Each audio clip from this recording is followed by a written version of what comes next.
તમે શું માનો છો, લવ મેરેજમાં વધારે ડાયવોર્સના કિસ્સા જોવા મળે કે પછી અરેન્જ મેરેજમાં? કારણ કે સાચો જવાબ અને સાચું તારણ જ્યારે તમે સાંભળશો તો તમે પણ વિચારમાં પડી જશો. કારણ કે ઇન્ડિયામાં તો ઓવરઓલ ડાયવોર્સના કિસ્સા બહુ ઓછા છે. કેટલાક રિપોર્ટમાં 30% સુધી બતાવે છે, તો કેટલાક રિપોર્ટમાં અરેન્જ મેરેજના કિસ્સા માત્ર 1 કે 2% જેટલા જ છે. ઇન્ડિયામાં તો ડાયવોર્સ રેટ ખૂબ ઓછા છે. કેટલાક કિસ્સા સામે આવે છે તો કેટલાક કિસ્સા કારણોસર સામે આવતા જ નથી. ઓવરઓલ રિપોર્ટ જોવા જઈએ તો 30% જેટલો ડાયવોર્સ રેટ છે, જેમાંથી 5 થી 10% જ માત્ર અરેન્જ મેરેજમાં ડાયવોર્સના કિસ્સા છે. તો સાચું શું છે? લવ મેરેજ રિસ્કી છે અને અરેન્જ મેરેજ સેફ છે, કે પછી પ્રોબ્લેમ મેરેજ ટાઈપમાં નથી પણ લોકોની માનસિકતામાં છે? આ બધું જ જાણીશું આજના વિડીયોમાં.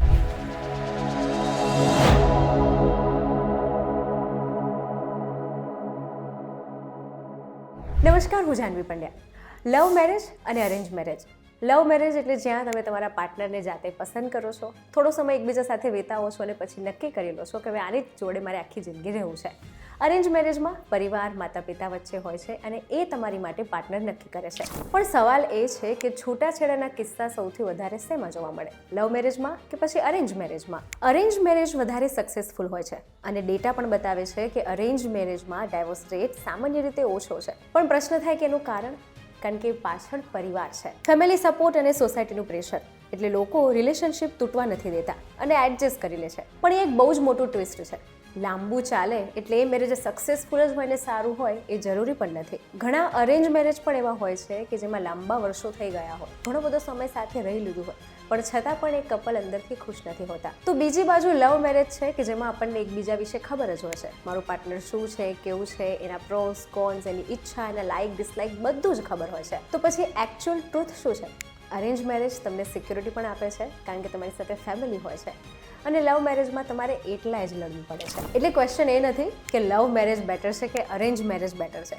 ક્વેશ્ચન તો એ છે કે તમે જે પાર્ટનરને પસંદ કરો છો એ પછી લવ મેરેજ હોય કે અરેન્જ મેરેજ હોય એના પર ડિપેન્ડ કરે છે. કારણ કે અરેન્જ મેરેજમાં પણ જો તમારી સમજણ નહીં હોય, તમારી ભાગીદારી નહીં હોય, એકબીજા માટે જતું કરવાની ઈચ્છા, એડજસ્ટમેન્ટ, લેટ ગો, કોમ્પ્રોમાઇઝ, આ બધું નહીં હોય તો અરેન્જ મેરેજ પણ ફેલ જાય છે. એટલે મેરેજની સફળતા તમે કેટલા વર્ષથી સાથે છો એનાથી નક્કી નથી થતી, પરંતુ તમે કેટલા ખુશ છો તેનાથી નક્કી થાય છે. એક ડેટા પ્રમાણે 10 થી 15% લોકો જ લવ મેરેજ કરતા હોય છે, બાકીના બધા જ અરેન્જ મેરેજ કરતા હોય છે. અરેન્જ મેરેજમાં ડાયવોર્સનો દર 1 થી 2% જેટલો જ છે, તો લવ મેરેજમાં અલગ અલગ રિસર્ચ પ્રમાણે છૂટાછેડાનો દર લગભગ 20 થી 30% જેટલો વધારે છે. તો કયા એ કારણો છે કે જે તમારા લવ મેરેજને હેપી મેરિડ લાઈફ સુધી પહોંચાડે છે? Family support.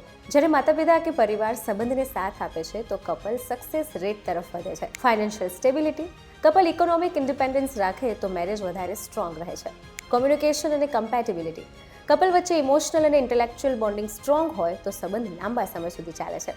અને કલ્ચરલ એક્સેપ્ટન્સ.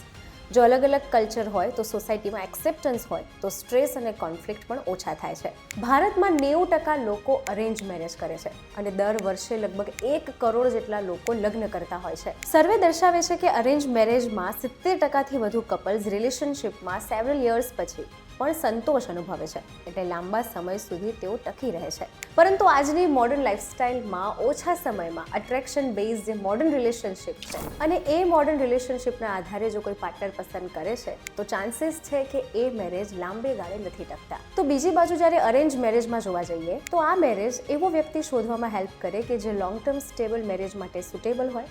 પરિવારના મળતા પહેલા ઘણા ઇમ્પોર્ટન્ટ ફેક્ટર્સ જે છે તે એકબીજા પ્રત્યે પોતે જ જોઈ લે, જેથી રિલેશનશિપ સસ્ટેનેબલ અને મીનિંગફુલ બને. તો વાત કરીએ અરેન્જ મેરેજની કે અરેન્જ મેરેજને સક્સેસફુલ જવા માટેના કયા કારણો છે. પરિવારનો સપોર્ટ. જ્યારે પરિવાર રિલેશનશિપને સપોર્ટ આપે છે તો ઇમોશનલ ગાઈડન્સ અને સ્ટેબિલિટી અને સાથે એન્કરેજમેન્ટથી પણ ચેલેન્જિંગ ટાઈમમાં પણ કપલ સર્વાઈવ કરી શકે છે. બીજું કમ્પેટેબિલિટી. જ્યારે લગ્ન પહેલા વાત થાય તો education, career goals, background, family values, lifestyle આ બધું જ ડિસ્કસ થઈ જાય છે. અને અપેક્ષાની વાત કરીએ તો પરિવારની મ્યુચ્યુઅલ અન્ડરસ્ટેન્ડિંગ અને સાથે બંને કપલની મ્યુચ્યુઅલ અન્ડરસ્ટેન્ડિંગથી એ પણ સંતોષાઈ જાય છે. અરેન્જ મેરેજમાં લોંગ ટર્મ કમિટમેન્ટ પર ફોકસ થાય છે. લવ મેરેજ એ ટૂંકા ગાળાનું અટ્રેક્શન હોય છે જેની બેઝ પર લોકો પરણી જતા હોય છે. આ તમામ ફેક્ટર્સને કારણે અરેન્જ મેરેજ ઘણીવાર સ્ટ્રોંગ રિલેશનશિપ બનાવે છે. જે અન્ડરસ્ટેન્ડિંગ, રિસ્પેક્ટ અને લોંગ ટર્મ કમ્પેટેબિલિટી પર આધારિત છે.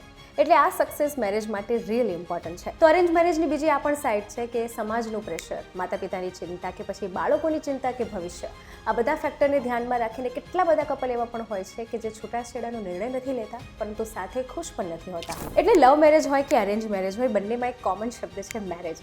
અને marriage is to be merge. તમને એકબીજા સાથે મર્જ થતા આવડતું હોય, ભાવના સાથે, સમજણ સાથે, એકબીજા પ્રત્યે લેટગોની ભાવના, કોમ્પ્રોમાઇઝની ભાવના અને એડજસ્ટમેન્ટની ભાવના હોય તો કોઈ પણ સંબંધ લાંબે સુધી ટકી જ રહે છે. એટલે લવ મેરેજ કે અરેન્જ મેરેજ એ તો એક ડિબેટેબલ પ્રશ્ન છે, પરંતુ હા, મેરેજમાં પાર્ટનર કેવો પસંદ કરો છો, ફેમિલી કેવું પસંદ કરો છો, એ ફેક્ટર પણ ડિપેન્ડ કરે છે. તો લવ મેરેજ અને અરેન્જ મેરેજને લઈને તમારી શું વિચારધારા છે, કમેન્ટ સેક્શનમાં ચોક્કસ જણાવજો.